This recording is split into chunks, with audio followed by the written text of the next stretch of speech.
हमेशा खुश रहना है तो इन बातों को समझ लो। ईश्वर को मंदिर मस्जिद से ज़्यादा मनुष्य का हृदय पसंद है, क्योंकि मंदिर में इंसान की चलती है और हृदय में ईश्वर की। जब तक ईश्वर तुम्हारे साथ है तब तक दुनिया की कोई भी ताकत तुम्हें हरा नहीं सकती है। लोग हर रोज ईश्वर को महसूस करते हैं पर पहचानते नहीं। जो कुछ भी है तुम्हारे दिल में सब ईश्वर को खबर है। तुम्हारे हर हाल पर ईश्वर की नज़र है। ईश्वर की कोई परिभाषा नहीं हो सकती, वह तो पूरी डिक्शनरी से भी बहुत बड़ा है। ईश्वर के हर फैसले पे खुश रहो, क्योंकि ईश्वर वो नहीं देता जो आपको अच्छा लगता है, बल्कि ईश्वर वो देता है जो आपके लिए अच्छा होता है। ईश्वर को देखा नहीं जा सकता, इसलिए तो वह हर जगह मौजूद है। अंधेरे में जब हम दिया हाथ में लेकर चलते हैं तो हमें यह भ्रम रहता है कि हम दिए को लेकर चल रहे हैं, जबकि सच्चाई एकदम उल्टी है।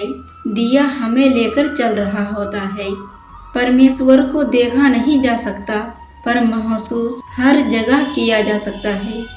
सच्ची मोहब्बत और खुदा एक जैसे होते हैं। जब यह दोनों किसी को मिल जाते हैं तो फिर कोई ख्वाहिश बाकी नहीं रह जाती। प्रार्थना शब्दों से नहीं, हृदय से होनी चाहिए, क्योंकि ईश्वर उनकी भी सुनते हैं जो बोल नहीं सकते। मैंने पूछा भगवान से, कैसे करूं आपकी पूजा? भगवान बोले, तू खुद भी मुस्कुरा, औरों को भी मुस्कुराने की वजह दे, बस हो गई पूजा। कर्म का फल इंसान को उसी तरह ढूंढ लेता है जिस तरह बछड़ा सैकड़ों गायों के बीच अपनी माँ को ढूंढ लेता है। मेरा काम संभव की देखभाल करना है और असंभव के साथ ईश्वर पर भरोसा करना है।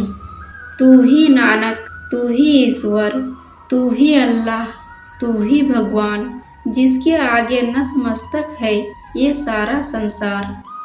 जब ठोकर खाकर भी ना गिरो तो समझ लेना रब ने तुम्हारा हाथ थाम रखा है।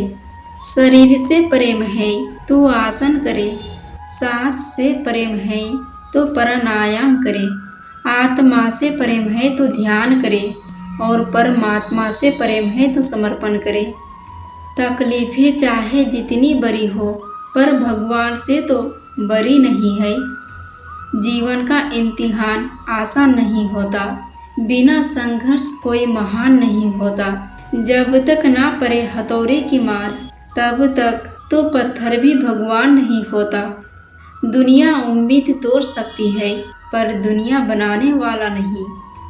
ईश्वर कहते हैं, तू करता वही है जो तू चाहता है, पर होता वही है जो मैं चाहता हूँ। तू वो कर जो मैं चाहता हूँ, फिर देख होगा वही जो तू चाहता है।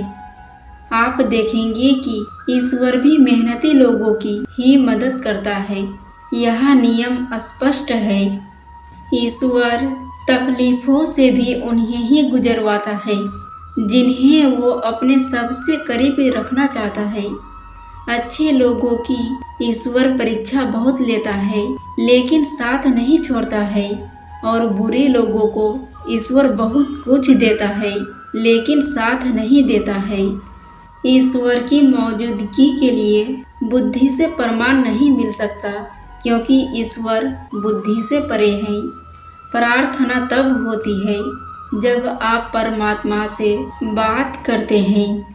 ध्यान तब होता है जब आप ईश्वर को सुनते हैं। सुकून उतना ही देना प्रभु जितने से जिंदगी बदल जाए।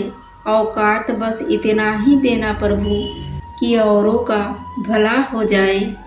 जो मनुष्य जीवन में सत्य के मार्ग पर चलता है, उसका सफ़र ईश्वर के पास आते ही समाप्त हो जाता है। सबका ख्याल रखना, पर अपना भी ख्याल रखना, और हमेशा मुस्कुराते रहना, कभी अपने लिए तो कभी अपनों के लिए। फिर मिलेंगे दोस्तों अगली वीडियो के साथ। तब तक के लिए जय श्री कृष्णा।